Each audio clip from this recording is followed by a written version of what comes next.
Welcome to the Crazy Wisdom Podcast. My guest today is Hello. Stephen Wolfram. He is a founder and CEO of Wolfram Research, and very excited to have you on the show. Welcome. Thanks. So yeah, there's a lot we can talk about. We can talk about AI. We did an interview back in 2018, and the big thing I got from that interview is that once computers figure out how to do what we want, then we have to figure out what we actually want, which is a very tricky philosophical question for a lot of human beings. And it turns out you're right, because the AI, now that I've been using AI and working at an AI company, it's true. It's able to do a lot of the things, not everything. And that might be a good question for you, is like, how close are we to the point where it really can do whatever we want? Let's start with that. How close are we to that? Well, okay. You know what? I think we should start in a different place because I think we last talked, as you say, 2018, 2019, something like that. Yes. Several big things have happened in my world and in the world in general since that time. And the thing that was sort of the big surprise for me was I had been sort of interested. I'd worked in physics a long time ago. I had made progress in some ideas about sort of foundations of physics back in the early 1990s.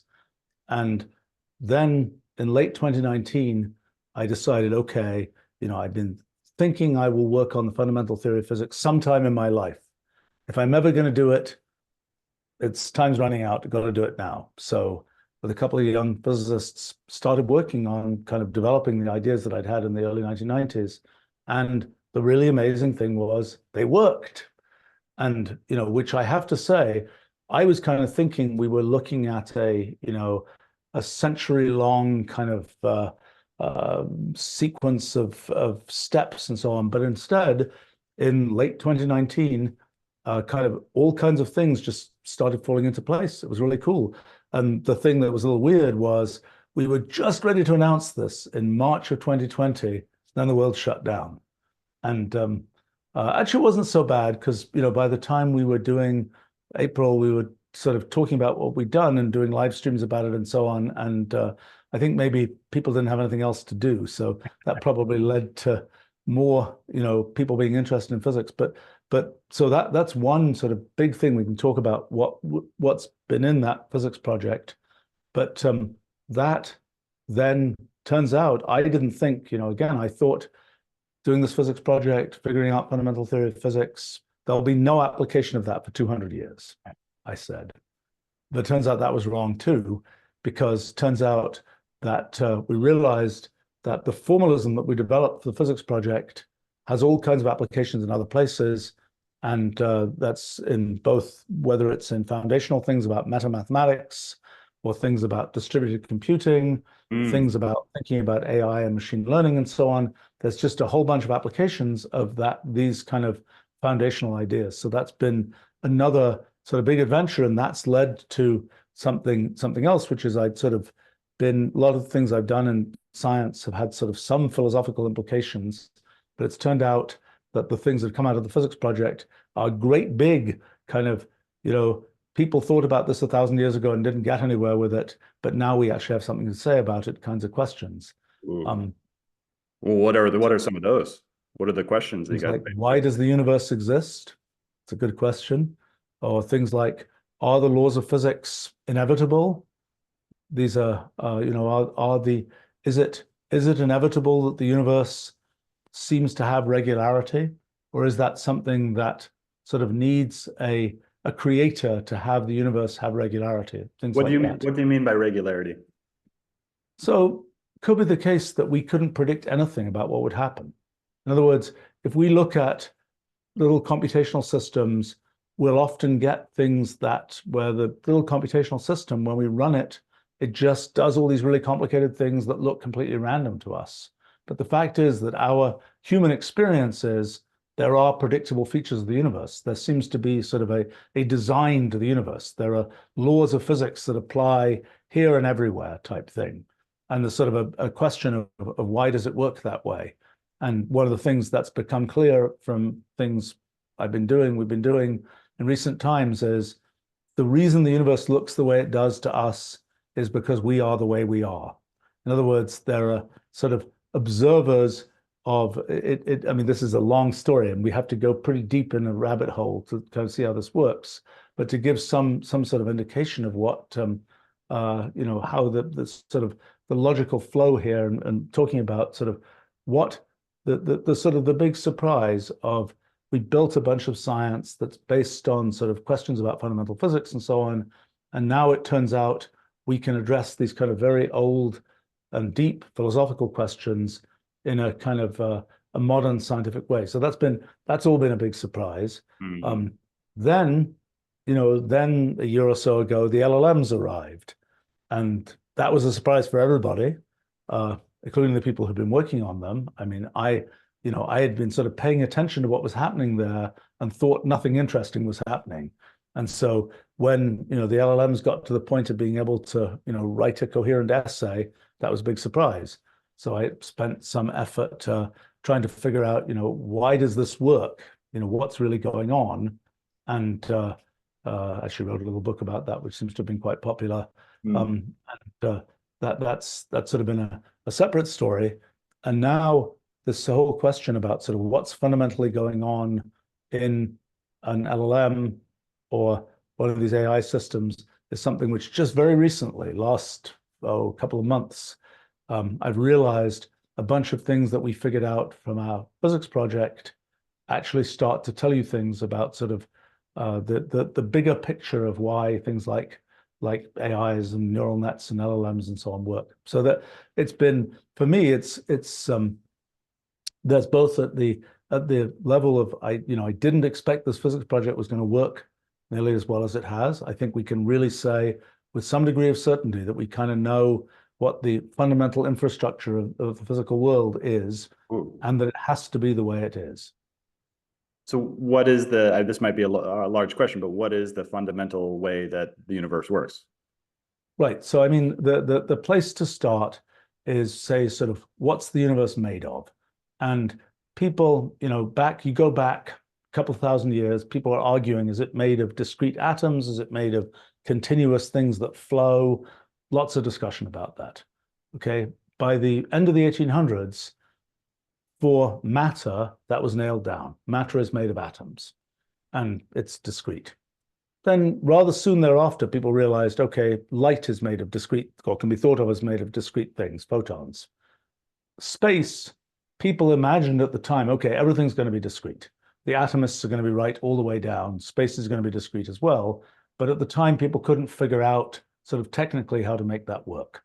So then for 100 years, people assumed that there's no structure to space. Space is continuous. You can describe things like its curvature, but it doesn't. There's no underlying sort of structure underneath space. And so the kind of starting point of our physics project is, well, actually, no, that's not right. Space is made of discrete elements. We can think of them as atoms of space, and there's just a bunch of points. And the only thing we know about them is how these points are related to each other. So we're basically building up this big graph. It's kind of the friend network of the atoms of space. And so everything in the universe is just a feature of that giant network. And so, for example, something like an electron, we don't know exactly how that works yet, but it's some kind of thing like you'd see, an eddy in water. The little molecules are down there doing what they do, but there's this overall, circulation that has some stability. And that's kind of how things like particles presumably work. We do know in much more detail how black holes work in our models. And we can kind of see there's this black hole that's a feature of this network. And we can see, you take two black holes, they'll eventually merge with each other. They produce gravitational radiation. It's all very cool and very much what is actually observed in physical experiments. So the sort of starting point is the universe is made of everything in the universe is a feature of space.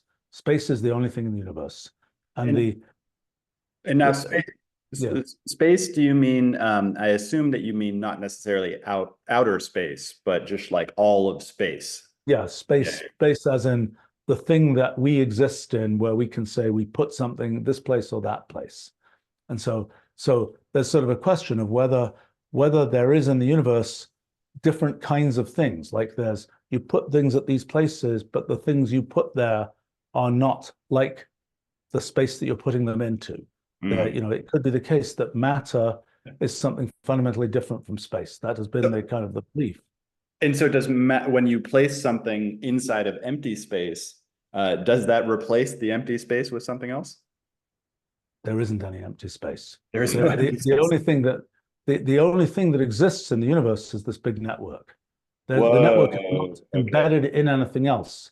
It's just that network makes space and everything in space. Got it. So one of the things that's a little bit of a downer for our sort of feeling of importance in the universe is it seems like if you look at what's happening in the universe, this network that represents the space and everything in it is continually being rewritten. It's continually sort of little pieces of it are changing, and it's and that's happening.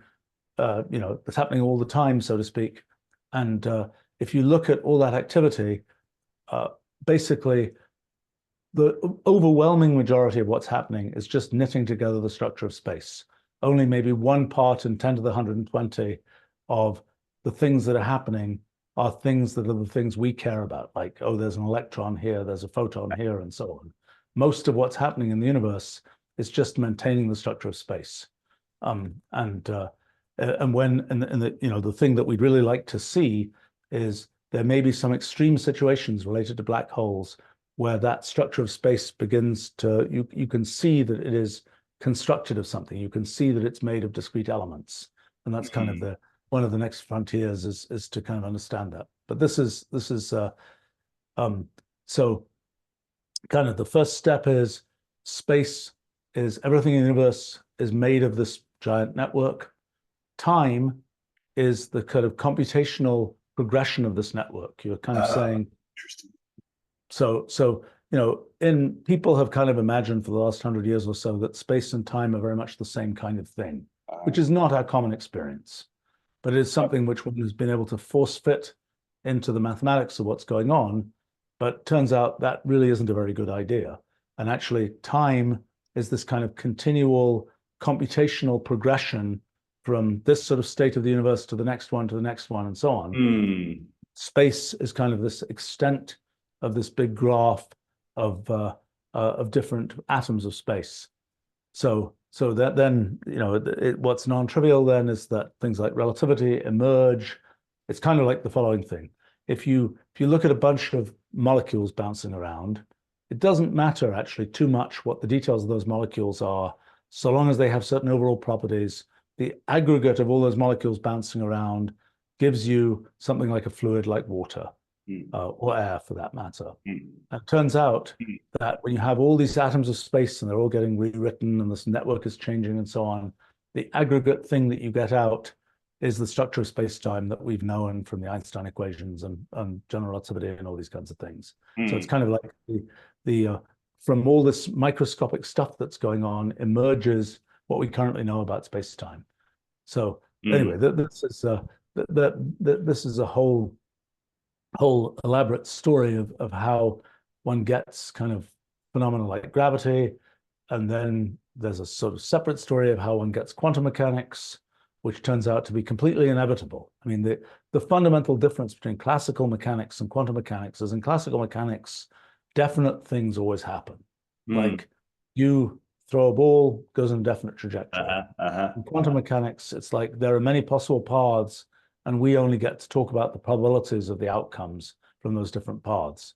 Well, it turns out in these models, what happens is this network is getting rewritten, but there are many different ways it can get rewritten.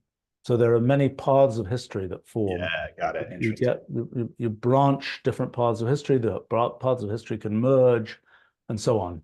And one of the features, so it's not obvious if there's this giant network that represents space.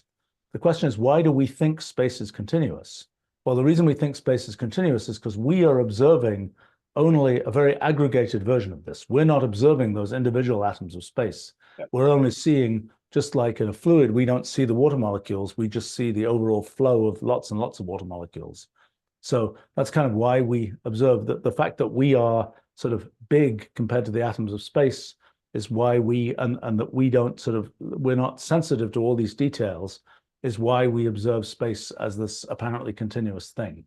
Well, in quantum mechanics, what seems to be happening is that all these different paths of history, we are, our brains also follow many paths of history. And so, in a sense, what we have to ask about our perception of the universe is, how does a brain that follows many paths of history perceive the universe, which is following many paths of history? And so our brains effectively span many paths of history. And the big assumption that we make is that definite things happen. So it's not obvious, our brains could be set up so that we could continuously be thinking many different things are going on at the same time, but that's not how we're set up.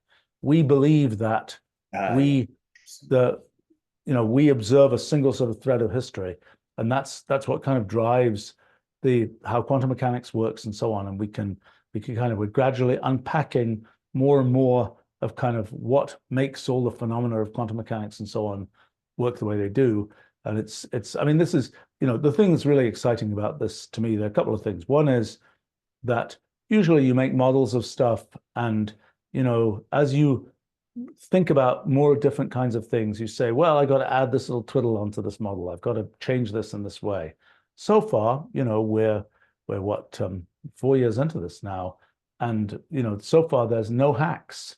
It's hard to figure out what the consequences of the model are, but there's no place where we've said, oops, we have to add this little twiddle to the model to interesting. work, which is it's pretty much unprecedented. I mean, that's the, if you're in like physics business or something, when you have a model which manages to explain all these things and you never had to tweak the model, it's really incredibly good evidence that you nailed it. And this is also with other people trying to replicate your same results as well. They also can't add anything. Well, yeah, I mean, there are a bunch of people working on this, but it's kind of this is one of the nice features of kind of computational work and so on.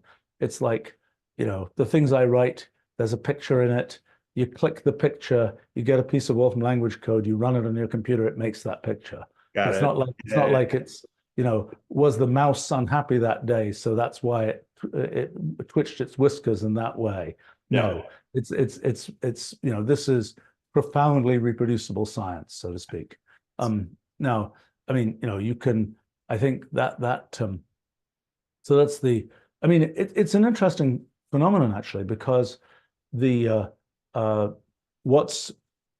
is a very different way of thinking about how physics works, but it turns out that a lot of the approaches that people have taken in mathematical physics in the last, 30, 40 years plug into this. There are various limits of this.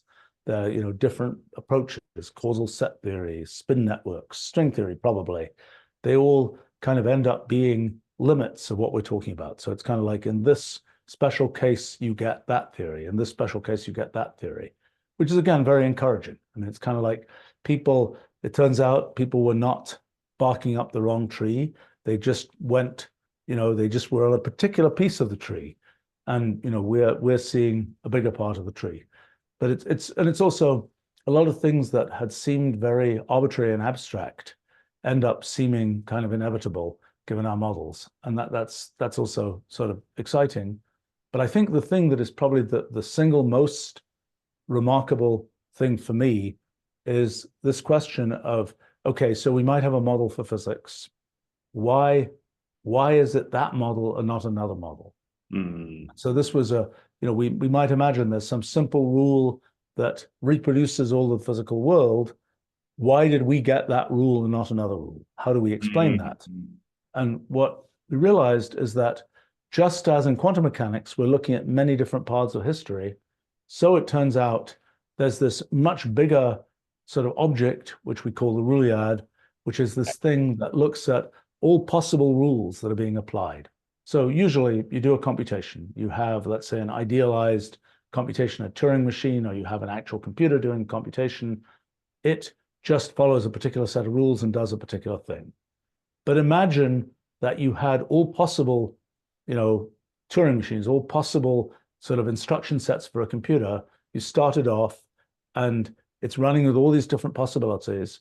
And sometimes sort of two possibilities will lead to two different outcomes. Sometimes those two different outcomes will actually merge together when you apply some yet different set of rules. So you Mm. get this kind of complicated branching, merging object that is kind of the entangled limit of all possible computations. It's kind of an object that people could have studied before, and actually I and other people sort of surprised nobody ever looked at this before. It is a big, it's a big complicated object, but that is the inevitable thing. That is, if you're interested in kind of how to think about things computationally, this is the whole shebang. It's everything that is computationally possible, all kind of entangled together. What And is then, what is not computationally possible? Like, how do we know that? And like, what can we not compute? What is beyond the realm of yeah. compute? Well, so if you have a computer as we know it, and we have this notion of universal computation, that there is a computer like the typical computers we use, Yeah. which if fed the right software can be made to do anything else, including emulate any other kind of computer. Okay, so that's all fine. But then if we ask the question, what will that universal computer do after an infinite amount of time? How do we figure that out? Well, we've got another universal computer that can try and figure it out, but that's equivalent to the first universal computer. So we'll never be able to break that infinity. It's going to take an infinite time. So these questions that are where we say, what will the thing do after an infinite time? Those are questions that are not accessible to a computer of the time of the kind we imagine.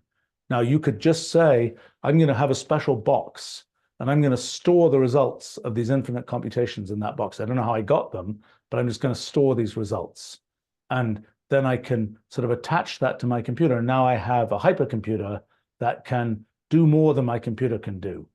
So the kind of one of the sort of the claims, the statements is our universe is merely computational and not hypercomputational. In other words, it could be the case that our universe is able to do hypercomputations, but it doesn't seem to be able to. And actually, in the way that our model works out, if there was this Ruliad thing just deals with computations, there are an infinite collection of hyper-Ruliads that can do hypercomputation. But if you are in the Ruliad, if you are sort of embedded within the Ruliad, you will never be able to communicate with any hyper-Ruliad. There's kind of an event horizon that prevents you from doing that. And so, in other words, the hyper-Ruliad, the question of whether it even exists, is not particularly worth talking about because you'll never see evidence of that. Okay, so this gets into the AI stuff, which is that you did a talk, I think it was last week, where I was on Twitter and I randomly came upon it, and it was extremely interesting. And one thing that really hit me was that we have scientific narratives. We can't understand something until we have a narrative for it that's been backed up by this research. And then if AI can actually create some things that are totally new, and I assume that they're creating or they're finding something in this Ruliad that space that you're talking about, if they can do that, if we have no narrative for it, we can't understand it. Is that accurate? Yeah. What is the implication of that? Well, I mean, the first thing to realize is even, in the Ruliad, for example, there's a lot of stuff that's going on. Most of it we don't care about. I mean, I've spent some large part of my life studying simple computational systems and what they do. Okay. Now, those simple computational systems were not built for an engineering purpose. They were just sampled at random from the set of all possibilities or enumerated from a whole set of possibilities. And one of the big discoveries that I made in the early 80s is that even when the rules for that system are extremely simple, what it does can be very complicated. But what it does may be something where we say, oh, yes, that's very complicated, and we don't have anything human to talk about with it. Sometimes we can take that complexity and use it for some human purpose, like we can say it's a good generator of randomness or approximate randomness or something, or it's a good thing for doing this kind of discrimination between this kind of input and that kind of input. But we don't. But so the thing that what's out there in the computational universe, there's an infinite set of things out there. They're very rich. Some of them we care about, most we don't. Now, what is something that we care about? Well, it's something that we've kind of, that has become familiar to us. So, even if we look at, I don't know, different periods of art or something, what might be an artistic thing in this period, to somebody in a different period, it's like that's just a bunch of random paint splodges. And it's, we see that in kind of scientific kinds of things. Like a classic example is fractal patterns, nested patterns, Yeah. where, when people first invented those in the 1200s, it's like, well, they're kind of cool looking, but there's, for example, the art historians, when they were describing mosaics that had been made in the 1200s that had these nested patterns, they didn't even mention them. They just were talking about other features. They didn't, whereas if today, the art historians would say, oh, it's got a fractal pattern in it, because that's become a thing that's part of our kind of way of talking about things. And so this question, Go for it. yeah, I mean, this question of sort of what's out there in the computational universe versus what have we humans kind of brought humanized is an interesting one. I mean, I did a little experiment a while ago, a few months ago, just looking at generative AI systems, where you say, generate me a picture. The example I used was a cat in a party hat. Okay, great, it'll do that. But there's a way of parameterizing what was the thing that it generated a picture of. And cat and party hat is characterized by some vector of numbers. Okay, now you just change those numbers and you get something that is, in the mind of the AI, is close to a cat in a party hat, but it's not a cat in a party hat. And you can look at these pictures and there's this kind of island, which I was calling Cat Island, where the things are, to us humans, look kind of like cats. You get off Cat Island, they look just totally weird. So the way I describe it is, it's kind of, there are these concepts like a cat, which are human understandable concepts, and there's this vast interconcept space of all the things that are between the things that we've identified as concepts. Yeah. So it's as if we've colonized sort of this interconcept space by putting down a few markers of things that we have words for example. And over time, our sort of civilization will probably get words for other things that right now are part of interconcept space. But it's kind of embarrassing how small the things for which we have words are in the whole space of possibilities, like 1 part in 10 to the 600, and one very simple way of setting this up. So it's really, what we have humanized is tiny. Yeah. And in fact, the story of the development of our science, mathematics, culture, whatever, I see it as being kind of progressive colonization of the Ruliad. We are progressively kind of putting down stakes and giving names to things that we encounter there. And it's what we have achieved is, we've gone a tiny distance. And it's kind of like, if we look at physical space, we're sitting on this particular planet. We've got some spacecraft that go a certain distance away. They don't get very far relative to the edge of the universe. That's what we're kind of populating in physical space. It's the same kind of thing in Rulial space.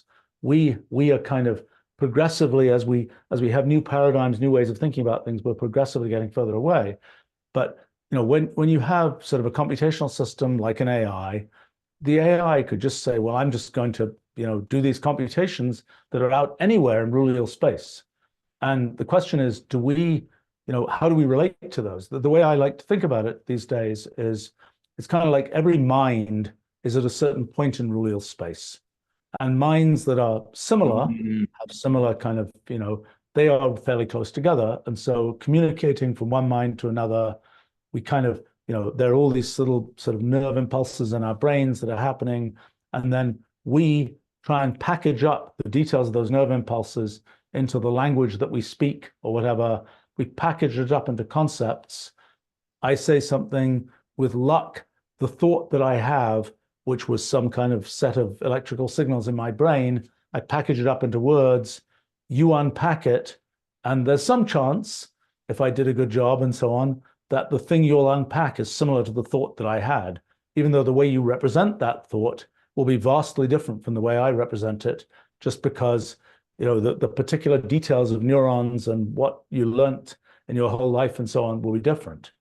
But in this Rulial space of minds, you can kind of say, well, we've got humans who have sort of similar backgrounds and so on, they're fairly close together. Then we get to, the cats and dogs, they're a bit further away.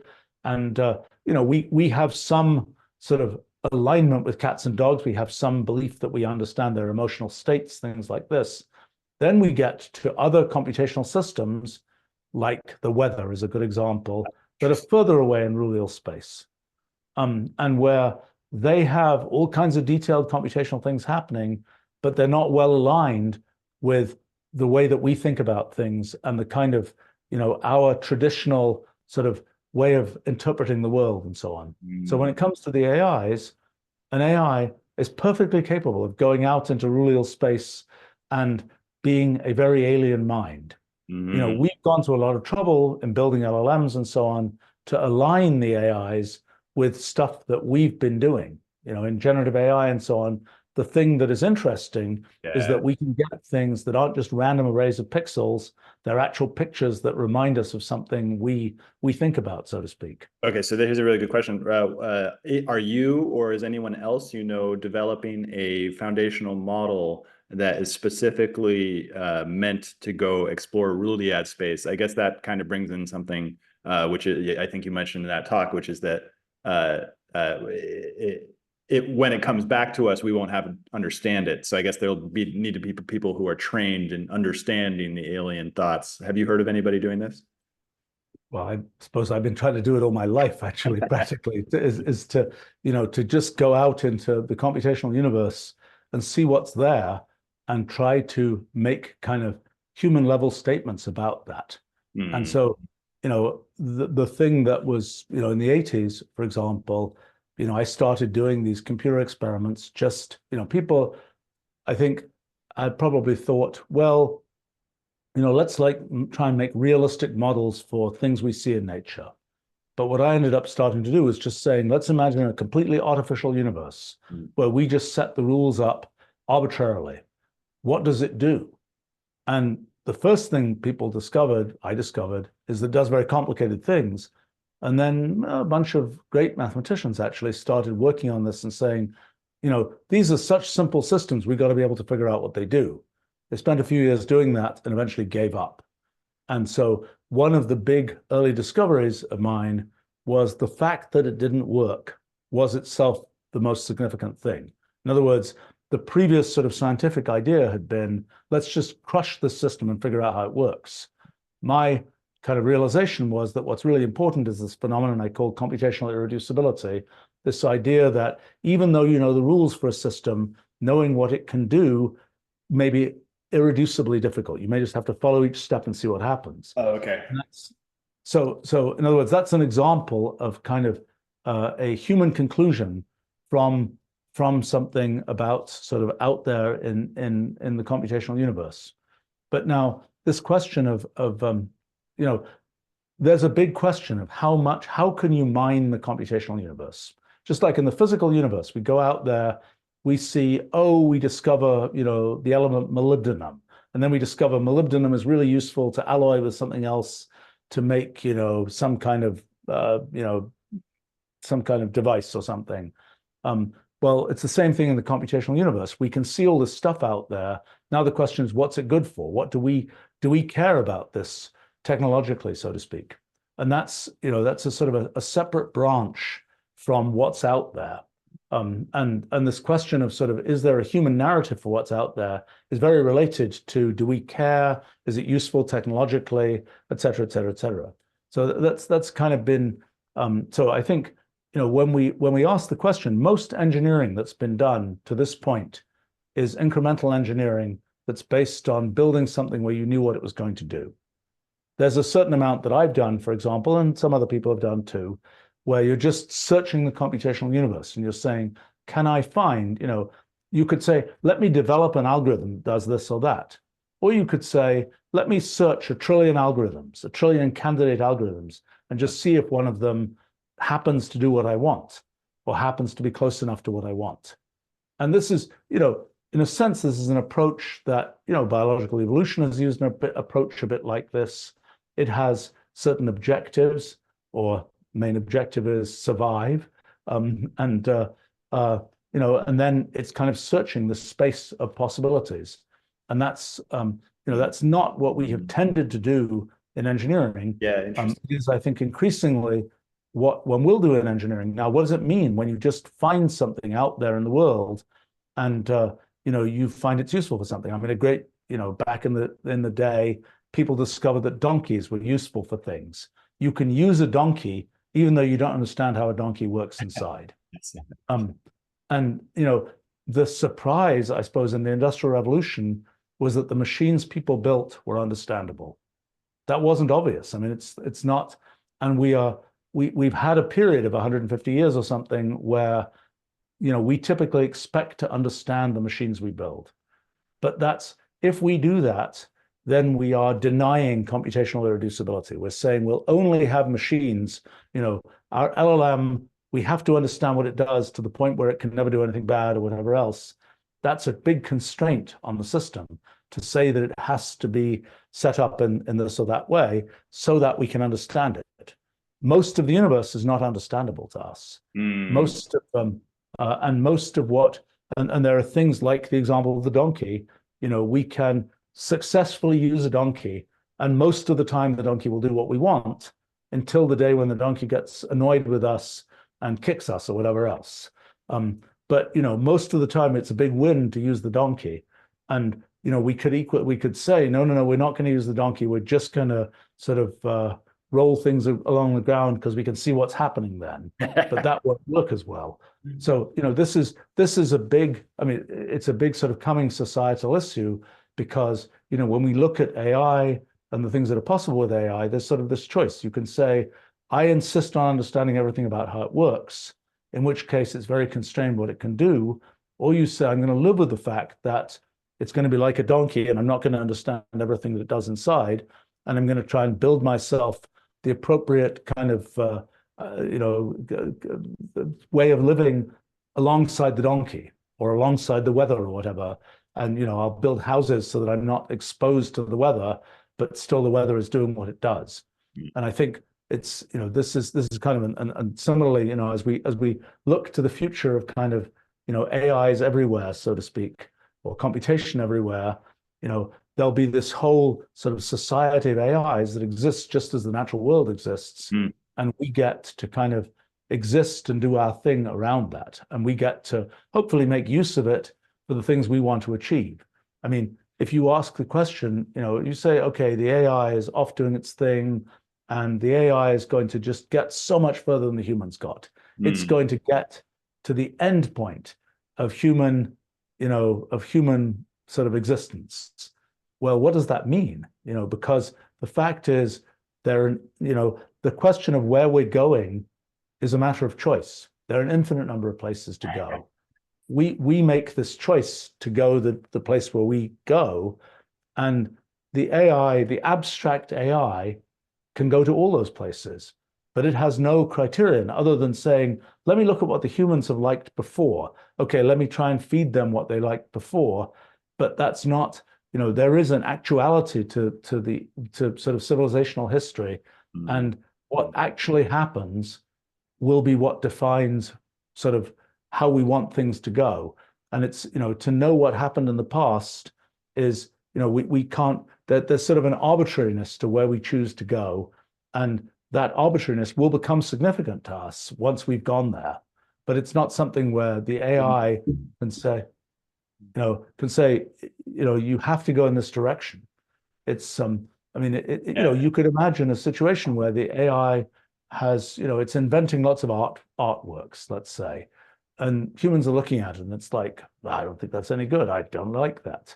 But, it could be the case that some artworks invented by AIs, humans will say, oh, that's really cool. And everybody will, there'll be a whole sort of thing on the internet where everybody thinks that's, better than cat videos or something.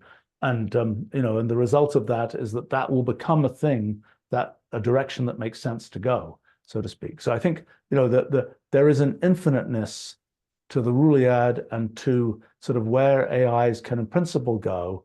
And there is a kind of a particularness to where, we humans choose to go. And I think,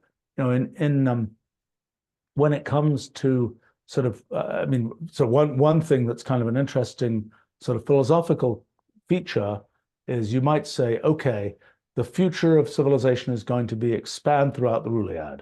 Just like we might say, let's expand throughout physical space. Let's send out spacecraft and go and, whatever. Physical space is actually very small compared to Rulial space. So if we really want to take over the universe, we have to not only send out our progeny, so to speak, to all the physical space, but we also have to populate all of Rulial space. Mm. Well, so and we do that by kind of sort of understanding more, having more kind of ways to think about the universe. Kind of paradigms are the kind of analog of sort of understanding a new paradigm is kind of like the analog of understanding a new paradigm gives you a sort of a different point of view on the Ruliad. Just as if you take a spacecraft and you take it to Alpha Centauri or something, you'll have a different point of view on how to look at the universe, so to speak, because you're in a different place in physical space. So I've got an interesting. I want to go into this point because as you've been talking, this question has been coming up in my mind, and it relates to the structure of personal computing at the very beginning when they developed this idea of artificial intelligence. There's one camp that said, okay, we're going to try artificial intelligence and really create a whole other intelligence that's alien to human beings. And then there's another camp that's the augmentation camp, which is we're going to augment human abilities. And now this current AI seems like it's a bit of both. I'd be curious about what your take on that is. But there's also this sense that some people are going to want to merge with the AI. I'm not sure if that's physically possible. Maybe you have some insight into that. And so once they merge with the AI, I guess to what degree won't they be able to basically then be the AI and also explore Ruliad space in this way that's like accelerated? Yeah, I mean, well, okay. So let's see how to unpack that. I mean, in this question of, okay, what will it feel like if you've connected your brain directly to a computational system, AI, whatever? I mean, one thing to clarify, because it's, the term AI has kind of changed its meaning over the last, 70 years or whatever. And there is sort of what one can think of as formal computation. That is, you take these steps, you use some rule, you apply the rule over and over again, you generate some result. That is sort of what computation is about. What people these days typically mean by AI is neural nets, where you train something from some training set rather than you specify rules and then you let them run. The fact is that the modern version of AI is pretty similar probably to how humans unaidedly think about things. The idea of computation with rules and so on is a formalization of the world that started with things like logic, developed with things like mathematics and so on. That is a thing which goes beyond what humans, it's kind of a superpower for humans to be able to do things computationally and formally. And it's something where you can say, well, can I just figure out how this mechanical system will work by just pure thought, just reasoning this, that, and the other. This pushes on that, and so this, whatever. Well, the big thing that started 300 years ago was people realizing, no, you can just write down equations, solve the equations, and you're done. And that is a thing which gives you a much taller computational tower than the things that are sort of pure human thought or pure modern neural net type AI. So there's this thing that, what we are now beginning to be able to do is to automate a lot of things which we humans can do kind of just off the top of our head. Mm-hmm. What we have done in the past, and what I've spent lots of effort on, is kind of taking what we can formalize and being able to build these huge towers that go far beyond what an unaided human mind can do. And so what we're seeing right now is, kind of the LLM, generative AI sort of story is like unaided human minds. Things I've been building for many years give one this kind of link between what human minds think about and the sort of superpower of computation. And that's something that goes beyond what minds normally do. And so that has given us, that gives us this kind of new kind of, new superpower that is different from unaided minds. So we can talk about sort of what happens if you have the computational superpower connected to kind of our brains. We can Yeah. talk about what happens if you have the AI that's just kind of like our brains, but maybe running a bit faster and with a bit more memory and things like this. And those are, I think, slightly different. I mean, I think that because the computational story is a very non-human story. It's a very, that allows you to kind of go a very long way, but in a way that isn't something that we humans immediately follow. Now, I think so, but this question of how, and I think that the real right now the sort of powerful thing to do is connect your neural netish AI to computational intelligence, so to speak. That's kind of the whole story of Wolfram language and so on. I mean, but the whole story of our Wolfram language effort, my effort for the last 40 years or so, is basically find precise ways to describe the world computationally. Find a computational way of representing, cities and chemicals and sort of algorithmic procedures and things like this. And that gives you this kind of superpower that once you've got things represented in that form, you can go and build these big towers and figure out lots of things. So as humans, my big effort is to create a language that we humans can think in terms of, but where the computers can kind of go and zoom off and build these big towers. It used to be the case that most of our users were humans. It's in the last year, many of our users are now AIs. So, okay, so let's talk about that because that is so interesting. I loved how when I first started using ChatGPT, the first thing that came up was Wolfram. One of the major problems that I'm having is that I don't understand enough about computational thinking, and I don't understand enough about business problems and transforming them into computational thinking. So I don't know how to utilize Wolfram. If there is any, do you guys have any consultants or anybody who teaches people how? Yeah, okay. Oh, yes. Yeah. Yes, we absolutely do. Yeah, and we have that's a common, this whole question about how do you take your company as it is and kind of make it computable. That's a very typical, and when you succeed, it's a superpower. You get to just do amazing things. And we have a solutions team that works with companies to do that. My own, I've spent, I suppose we were spoiled because back when Mathematica first came out in 1988, there was a lot of pent-up demand among scientists for a way to do computation that they could do with their own fingers, so to speak, rather than sort of delegating it to a programmer who would do the wrong thing and so on. And that first set of users were very sophisticated, as in they, once we said, here's how you can think about this computationally, they were like, okay, I get it. And they could immediately do things. I think the big story in more recent times has been that there's, the value of thinking about things computationally and formulating it in computational language is extremely high. But, it's a funny thing because there are all these people now who are programmers in, C++, Java, Python, whatever else. And the typical thing that a person who is a programmer in those languages are primarily intended to provide a kind of wrapper around what computers intrinsically do. That, our language, the idea is take the world as it is and represent it computationally. In the case of those languages, it's take computers, what they do, and try and provide sort of a way to tell the computers what to do at that level. And so, a typical programmer will say, well, I've got this project to do, and I'm going to spend a month just writing code. And then when that's finished, then there's this brief moment where they have to sort of think computationally about what to do next.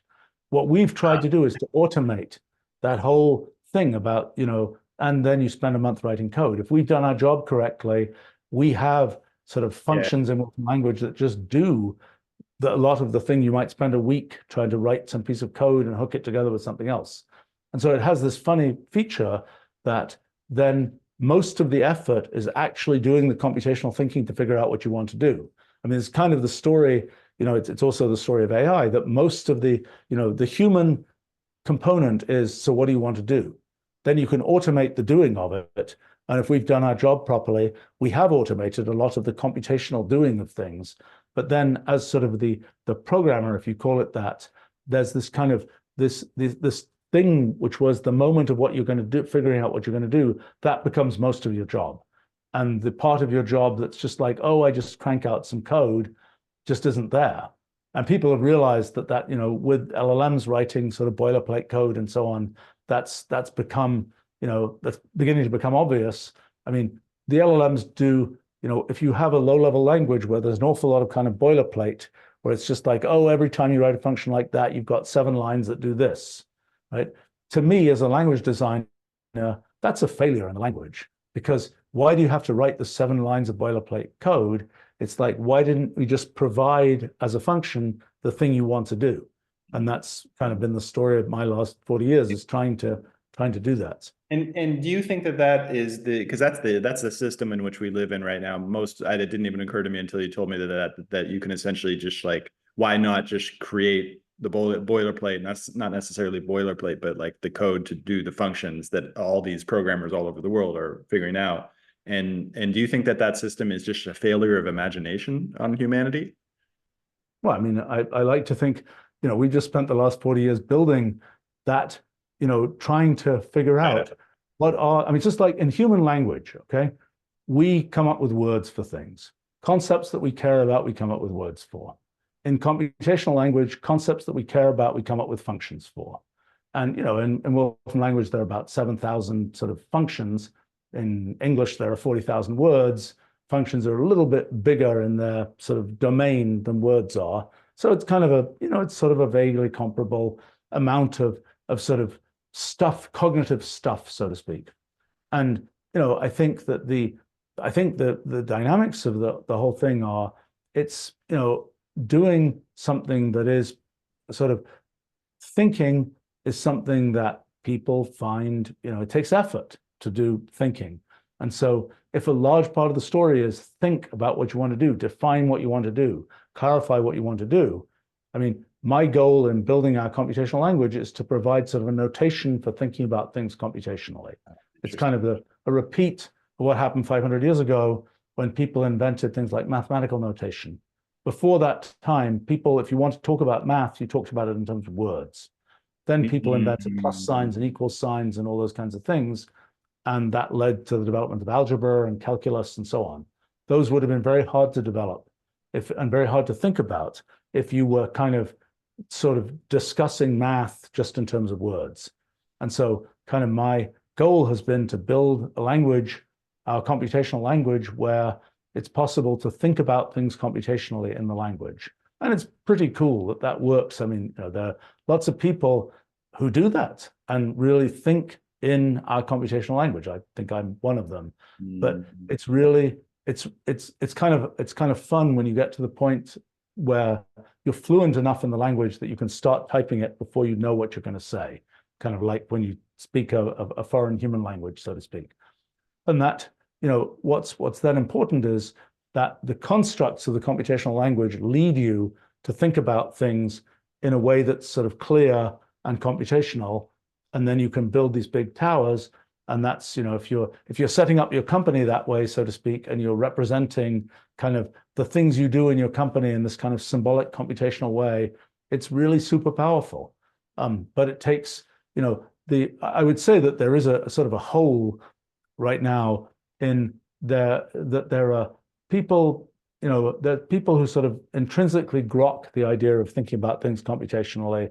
And there are people, over the course of the last 37 years, there are a lot of people who built careers in all kinds of areas. Basically, for every field X, there either is now or is going to be a computational X. And it's kind of cool. That's some, I've seen a lot of people have used our computational language to build computational X for some X. And they were the first people there, so to speak. And they built these sort of amazing things in these areas. And that's kind of that's what becomes possible. And it's just like in the past, there was sort of mathematical X for various X. Computational X is a much broader story. But the question is, how do you learn to sort of think computationally? Because it's not, what you learn in computer science school is not really that. An awful lot of the time in computer science school, you're basically just learning to program, which is sort of a different thing. And that, but this question about how do you formulate things in computational terms that's not something that people have been familiar with. I mean, it's like, how do you formulate things in logical terms? How do you formulate things in mathematical terms? These are things where people are much more tend to teach the mechanics of what you do than to teach how do you take what you were thinking about and formulate it that way. So in fact, one of my current projects, which I wish I wasn't doing myself, but it looks like I end up having to do it myself, is to kind of write some kind of book course thing about sort of introduction to computational thinking, whose goal is to sort of explain how to do this. And one thing to realize about explaining how to do it is, it's kind of like anything where you say, I'm going to explain how to think in a certain way. That is potentially a very doomed activity, because it's kind of like you give very abstract things, nobody understands what you're talking about. So the thing that one realizes is there just are, it's like you look at the things that exist in the world and you say, how do we think about each of these kinds of things computationally? And kind of you build up this kind of set of factual knowledge about how this was thought about computationally, that was thought about computationally. And then when you get to take the thing that you're thinking about, you can kind of connect it to those kind of facts about how things worked. And each of those sort of facts introduces some kind of, some sort of piece of that fills in the picture of sort of what this notion of computational thinking really is. But, I want to come back to something you were talking about before about AI versus kind of brains and so on. And, I had the experience recently, people have been making sort of bots of me because I have this, because I do a bunch of live streaming and I answer lots of questions in live streams and so on, there's 50 million words of me yakking that's out there. Okay. Yeah. So there's a lot. And I also have been a person who's kept a lot of data about myself, is not yet used to train a public bot, but we've been experimenting with it ourselves. I have every email I've sent and received for 30 years. I've got every keystroke I've typed for 20 something years. I've got, a huge amount of detail about me. And, it's probably enough that you could reconstruct me to high precision, so to speak, without having any of the actual brain available. And so that's but it's sort of interesting as you start thinking, well, there could be a bot of me that's pretty accurate. How do I feel about myself when there's a bot of me? And I don't know. I'm just, this is a new experience. Oh, interesting. So that's a great question. I've been doing a lot of interviews on people who are building what are being called decision autopilots instead of the copilot, which is most of us are familiar using AI in terms of coding or other things. Like, what if you could actually have the autopilot going on in the background? And what that just made me think is, what if you combine the fact that somebody, you guys are creating a large language model on you, and then you bring in this idea that it can actually take actions as well. And then not only do you have a bot that can actually speak like you, but you have a bot that can actually make decisions like you. Do you think that Yes. world exists? And Sure, will soon? Yeah. Yeah, it'll exist. I mean, the question of what how one feels about that is a complicated question. And, it's like, what will the real use case be? That's one branch. The other branch is the greater symbiosis with your computational system, your AI, your bot, whatever else.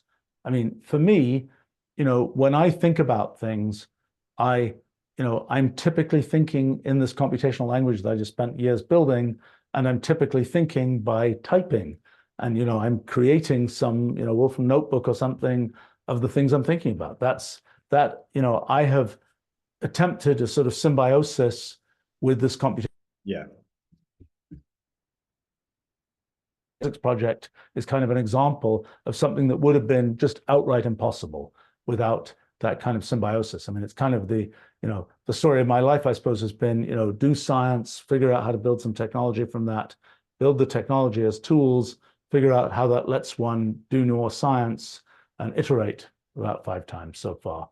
But I think that's so there's one thing is kind of this symbiosis, and for me, for example, it's kind of like, I have these easily searchable archives of kind of everything I've done for the last 30 something years. And that's really useful. I mean, I think I have a pretty decent human memory, but me plus my artificial memory is really very good. And that's another kind of thing. Now, as you start thinking about, well, what if I kind of, graph that into my, if it's not just fingers and eyes, but it's a more direct neural connection and so on. I don't think that's quite as exciting as you might think it is, because I think that you have to have, just like we have a user interface that is the thing that makes it convenient for us to get into our brains, the thing that we just saw on the screen.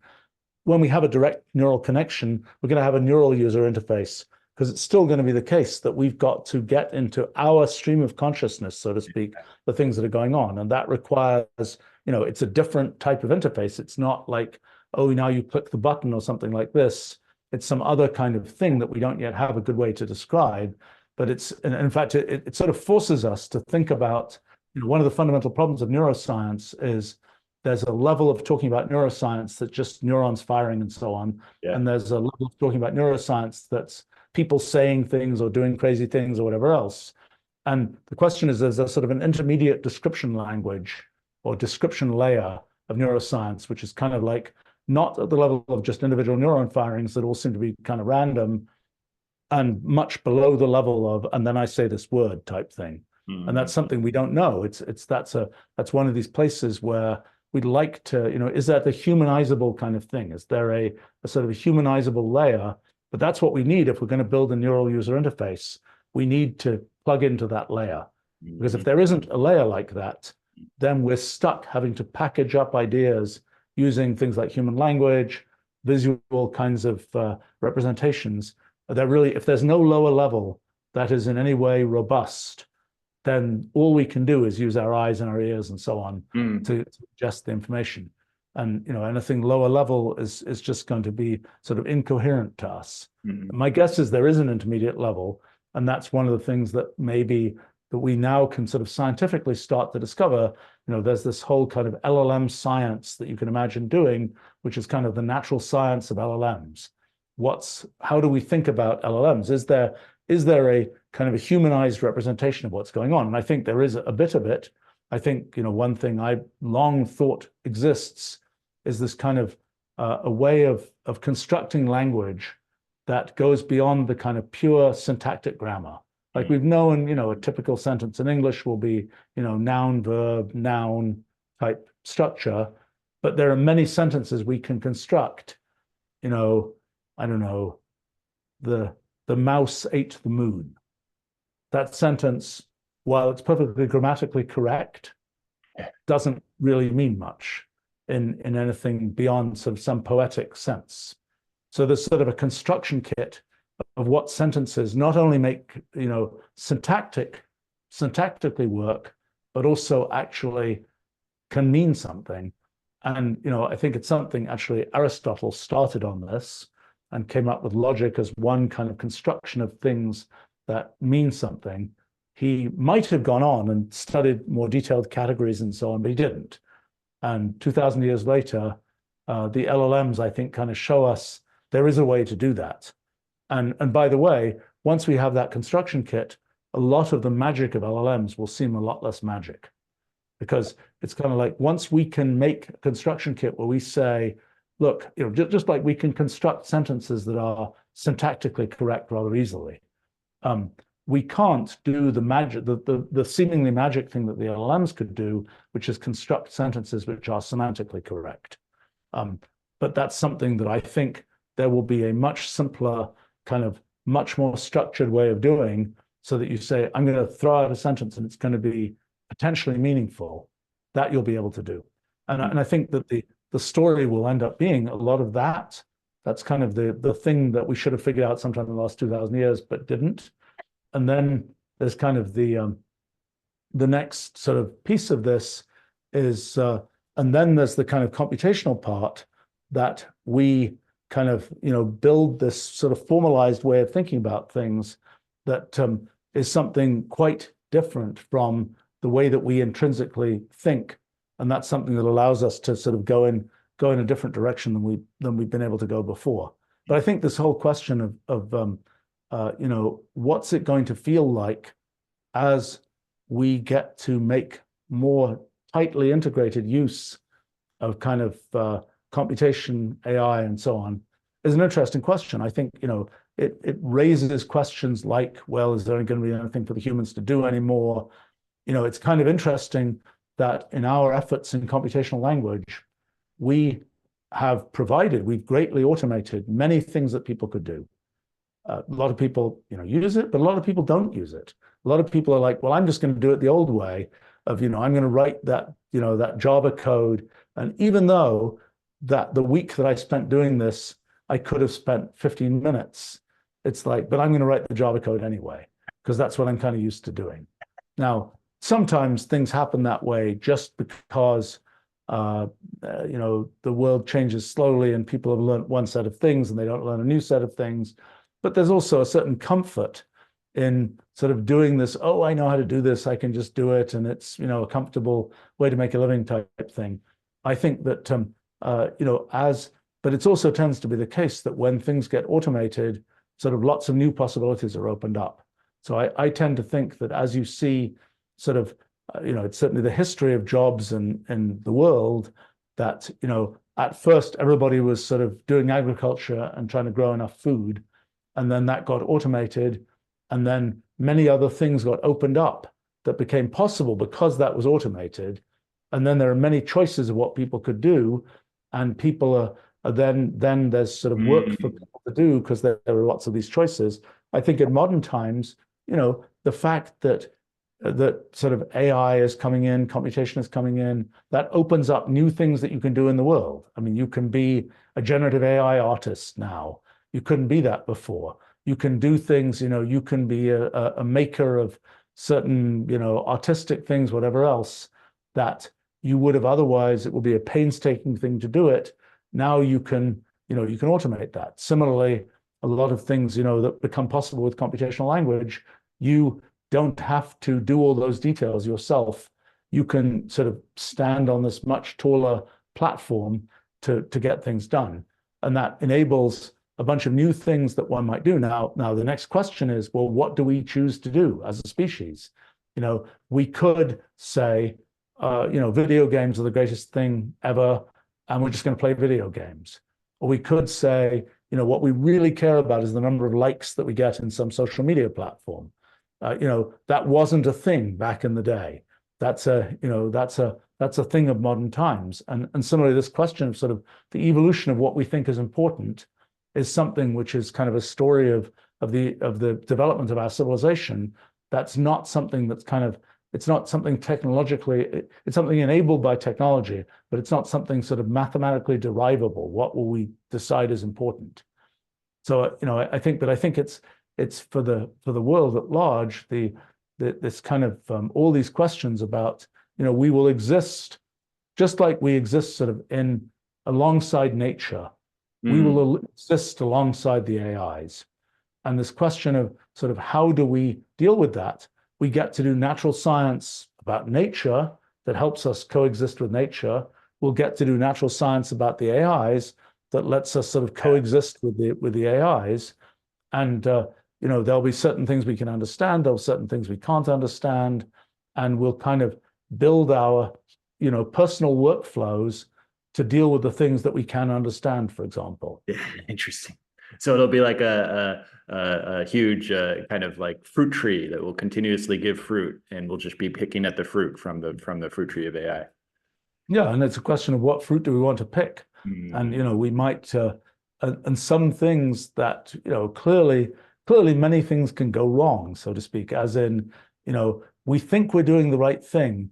And turns out, because we want to make more paper clips or whatever, and turns out we all get turned into paper clips but my own guess is that a lot of those concerns are a bit overrated in the sense that there's sort of an equilibrium that, happens, particularly when you have this whole kind of collection of AIs. It's kind of like if you have the one all-powerful AI and we're all kind of, praying to the AI type thing or whatever, that's a weird situation and a quite unstable situation. By the time you have this whole ecosystem of AIs interacting with AIs and so on, I don't know, but I think it becomes a more stable story. And the question then is, human society has evolved in a certain way to, it has its splurting out of craziness from time to time, but human society has fundamentally been reasonably stable over the course of human history. And, the question is, what will happen to AI society? Will that similarly, is this, will it, and maybe one of its splurtings out will be strong enough that it'll wipe us out. I don't know. But my guess is that there's a certain equilibrium that will be reached. And it's an interesting question. It's kind of like you can think about all the kind of questions of political philosophy and so on that have been thought about for humans. You think about them for the AIs or for humans interacting with the AIs. And, at first, I think there's a great need to figure all that stuff out. I think that, a few hundred years ago, 300, 400 years ago, was the time when literacy was coming in, communication was becoming easier, and modern democracy got invented. And that was a kind of a way to make society sort of operate. And now we have a very different situation with different technological capabilities. And it's like, what do we do? And, you can start doing little thought experiments, like one that I was sort of exploring at one point was the kind of promptocracy thought experiment. That is, instead of people, back in the day, voting, putting a check mark somewhere, that was the thing that could readily be aggregated and sort of mathematically aggregated. But the other alternative is everybody describes their prompt for how they want the world to be. And then you feed all the prompts into a big AI, and every decision that you're going to make, you kind of just ask the AI, so what should we do? And, you can kind of say, well, what do we do if 80% of the people said they want this and 20% that they really don't want it? Do we go with that or not? Well, you can kind of recurse, and those very prompts can describe the question of kind of how you want sort of the split of, 20% are unhappy, 5% are really unhappy, 10% are really happy, and so on. What do you want to have happen there? But I think, there are lots of things that can go wrong, but that's an example of a kind of a something to think about that is a little different, made possible by kind of by the fact that it's not just numbers now. It's not just we can start sort of thinking in terms of what are these more kind of conceptual combining thoughts in a way we haven't been able to do before. We've been able to combine numbers before, but we haven't been able to combine kind of this much fuzzier kind of patterns of thought. But I think, there are a lot of questions like that. There are a lot of questions about, in the kind of society of AIs, what do you do when one of the AIs goes rogue, so to speak? How do you, and is it in the interest, is it an inevitable thing? A bit like, evolution by natural selection. There's a certain inevitability to evolution by natural selection. It couldn't work a different way. So the question is, in society, is there a certain inevitability to a certain degree of stability about how things work? And for example, if you've got the rogue AI, one of the things that might happen is you've got all these other AIs and they say, are we going to trust the rogue AI? Well, the problem is if all the other AIs have this big network of things that they're doing, and they're kind of in the end, there's sort of an edge to that whole network where the AIs have to interface with the outside world or with humans or whatever else. And then they're like, well, do I want to be involved with that rogue AI? Wait a minute, that's going to affect my ability to do this external interface. Let me, what I should do is ostracize the rogue AI. And so, you might have said, look, the rogue AI does something bad. We should do what we do with human laws. And we should say, let's, punish the perpetrator, so to speak. But in a sense, by ostracizing the rogue AI, it's kind of like you could as well be, putting it in prison or whatever. It doesn't, you're removing it from society in a way that is, and there's, I think that there's one of these things I haven't worked this all the way through, but that's an example of a kind of a way to think. You might think you're never going to be able to have something that works like human law, where you say, you shouldn't do the wrong thing because if you do the wrong thing, bad things will happen to you. That couldn't work with AIs because AIs don't intrinsically care whether bad things happen to them. But the point is that operationally, it doesn't really matter, because if operationally you're isolating that AI, that is like isolating the human. I mean, it's kind of like the fact that we think that humans, we set these things up so that, I mean, we have this assumption that other humans feel what we feel. Hmm.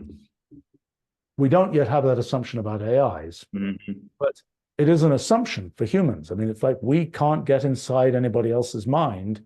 We're just assuming that their mind is similar to our mind. And so, we see certain things happening. We know certain things are going on sort of externally. I mean, that's so but I don't know how that's really going to play out as we start to sort of more and more anthropomorphize the AIs that we're dealing with. But my guess is that a big piece of the story will be kind of the society of AIs operating somewhat autonomously and interfacing with us. A lot of things about the AIs will happen much faster than we think.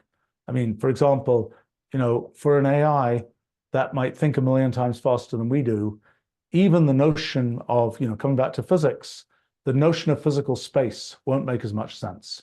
Because if we look around, you're in a room, it might be, 20 feet across. Light that comes to you from the other side of the room reaches you in a microsecond, but your brain doesn't respond for many milliseconds. So for you, it's kind of like there's a state of space that you get to see. That's the instantaneous state of space. And then you get to sort of see the movie of it progressing through time. But if you're an AI that's thinking a million times faster, you're seeing all those photons arriving. And the fact that those aggregate into something which is kind of this notion of space is not, it's not obvious. It's something that's a very human, from the way humans see the universe, the existence of space and time is kind of inevitable, but the way that an alien mind sees the universe is not so inevitable. And what the obvious sort of idealizations, simplifications that an alien mind might make might be very different. I mean, it's an interesting question. What for an AI that lives on the internet and all it knows is the connectivity of the internet, what does it think is the structure of space? Because all it knows is, it's connected to this place and that place. Or, to the AI that is sort of reading the IoT data of every device, how does it, what is its experience of the world? Because we're used to having a limited experience with, our sort of personal eyes and ears type thing. And it's not clear how that works out. But I think, I mean, in, a lot of the question of sort of how things develop, I think it's very much on us, kind of what develops, and it's not. I don't think there's an inevitable trajectory that is kind of it has to happen this way, so to speak. Cool. Well, thank you so much for this interview. Is there anything that you want my listeners to know about what you're working on? Anything that you're working on at anybody, like what's going on there? Well, let's see. If you want to follow what I do, you can go and look at, writings.stephenwolfram.com. And occasionally I write things that I have a terrible habit of writing rather long things, but they sometimes turn into books even. But I've been let's see, I mean, right now, there's a lot of things happening with our physics project. And if we're lucky, we'll be able to do what people were able to do 100 years ago and discover, 100 years ago, people discovered that molecules actually exist. And that was discovered actually 120 years ago. That was discovered when people saw Brownian motion, little grains of pollen being kicked around discretely by water molecules. The question is, will we be able to discover in our time the analog of Brownian motion for physical space? And that would kind of reveal the discreteness of physical space. And it's looking promising that there may be some effects. I mean, we may be unlucky. It may be, yes, there is an effect, but we're 100 years away from being able to detect something that small. Or we may be lucky, and it may be a quite short-term thing to be able to say, gosh, physics, has these features that really plug into this model that we built. So that's one thing. I think another thing that's kind of a coming attraction, not yet here. I think the other thing that we didn't really quite cover, but is really kind of interesting, I think, is sort of the inevitability of the universe. That is, Ooh. why do we have, we have certain laws of physics, and one might have thought these laws of physics are just the way they happen to be. Like we have law of gravity, we have quantum mechanics, we have the second law of thermodynamics. Those are the three big kind of theories that emerged in the 20th century. And, why do they work that way? Is it just somebody wheeled them in or, somehow the universe wheeled those in and happens to work that way?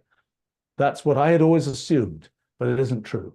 I mean, what seems to be true is that from this Ruliad, which is this sort of inevitable sort of assembly of all these computational possibilities, then for observers like us, observers who are computationally bounded, observers who believe that we are persistent in time and have the single thread of experience, it is inevitable that those three theories emerge the way they emerge. So to an alien observer, the theories of physics might be different, but to us, those theories are inevitable.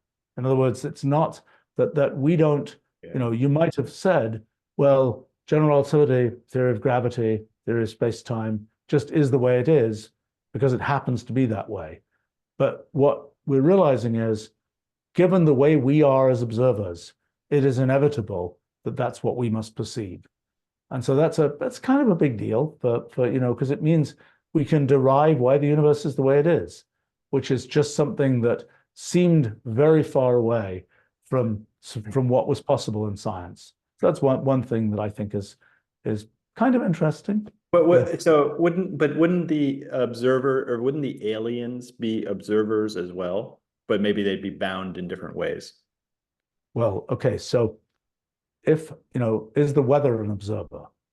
Maybe yes. Yeah, got it. But we don't, it's a question of how aligned are we? By the time you're not computationally bounded, for example, very different from the human experience. Yeah. You don't get to have a finite number of words in your language. You've got an infinite set of things that are possible and so on. It's a very different, very non-human experience. But what's not obvious is, we humans have many detailed features, like we have two eyes and things like this, but it's not important. That's not important for deriving these core laws of physics. What's important is much coarser facts about us as observers, and facts that transcend the details of whether we're looking at the world with our own eyes or through a telescope or whatever else. And so the fact that from that alone you can derive laws of physics is, I think it is, in terms of the sort of arc of the history of theoretical science, it's kind of an important thing. And so that's one thing. I think another thing sort of to highlight is sort of this computational irreducibility, its significance for kind of the future of decisions to be made in society, and this relationship. I think the story of a lot of science is this tension between computational irreducibility of what systems do and computational boundedness of what we observe about those systems. And that's kind of the big tension in science. And sort of a version of that is also the big tension for the development of kind of how we think about AI and what AI is going to do. I think it's also the thing that's been really, really interesting is that the sort of formalism we've developed for our physics project looks like it's applicable to a bunch of other things, like biology, like economics. And so these questions about sort of, there's lots of computational irreducibility, there's certain sort of pockets of reducibility. How do those relate to things like economics? I mean, in economics, you can kind of vaguely think about sort of economics as this giant network of transactions between different agents in an economic system. And then why is there anything simple that you can say? For example, why can you talk about things like, oh, there's a price for that? It's not obvious you can talk about that. Could just be everybody has to make lots of barter transactions. But the fact that there is an emergence of things like price, I think, is very related to the fact that there's an emergence of things like space from the kind of microscopic details of all of these different sort of things, that events that go on in the underlying structure of this network that represents space. So there's a lot of connections that where these connections really get power is because the physics, we're pretty sure physics works this way, and we know a lot about physics. Yeah. And so you can start saying things like, oh, I think I can see the analog of an event horizon or a black hole or some relativistic effect. I think I can see the analog of that in this economic system that has the same sort of underlying formalism.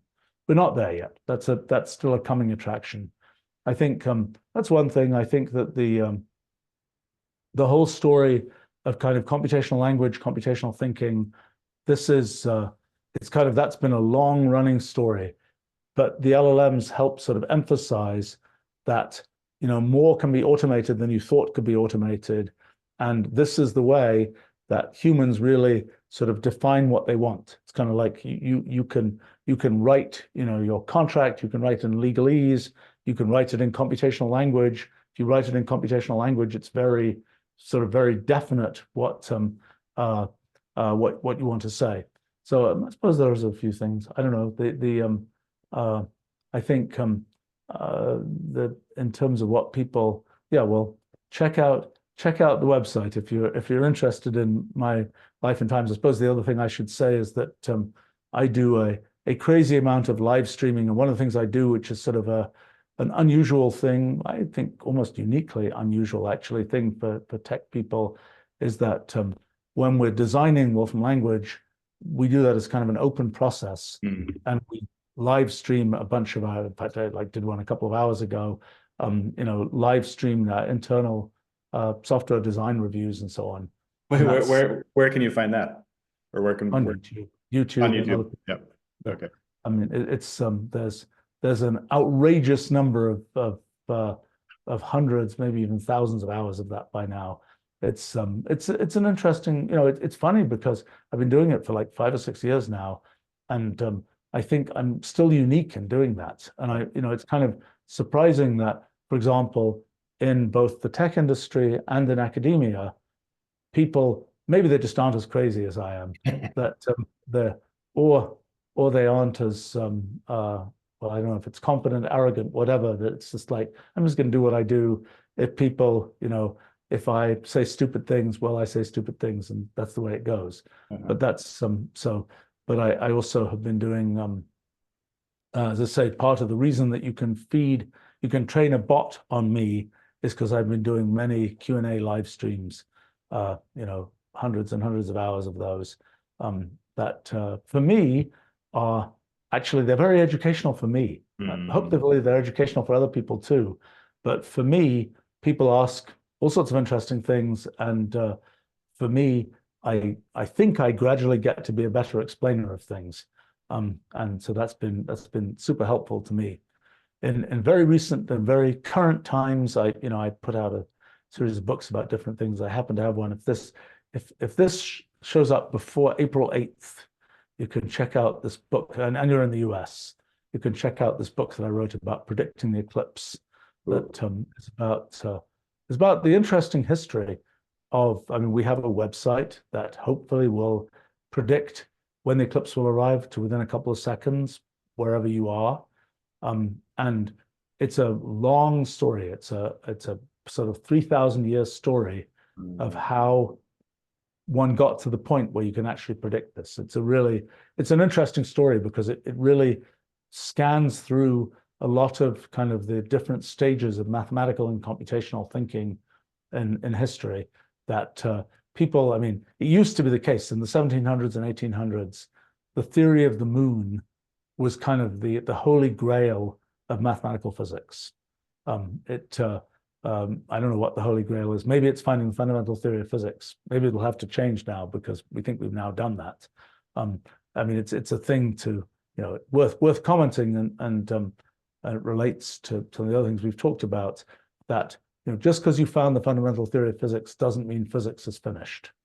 In other words, just like there are always more things to invent. Given one of these computationally irreducible systems, it will always have surprises for you. There is no limit. You can always keep going. You can always do more things. And the question is, do you care about the new things you're doing? But there are always more things to do. So it's not, science is not ended, so to speak. The science that is possible goes on forever.